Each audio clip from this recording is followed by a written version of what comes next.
महाराष्ट्र राज्य युवताप नियंत्रण कर्मचारी संघटना धुळे जिल्हा शाखेच्या वतीने नवनिर्वाचित कार्यकारिणी सभा संपन्न। याबाबत अधिक वृत्त असे की दिनांक 24 जुलै 2024 रोजी महाराष्ट्र राज्य युवताप नियंत्रण कर्मचारी संघटना धुळे जिल्हा शाखेची सर्वसाधारण तसेच नवीन कार्यकारिणी निवडबाबत सभा केळा येथील बिजासनी मंगल कार्यालय या ठिकाणी आयोजित करण्यात आली होती।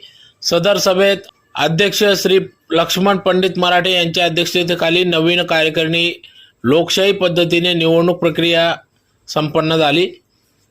संघटनेतील सेवानिवृत्त पदाधिकारी श्री आर.व्ही. केले, NB. Londhe, RV. Surve, MR. Nagrade, KB. Sisodia यांचा निरोप घेऊन बहुमताने नवीन कार्यकारिणी नियुक्त करण्यात आली।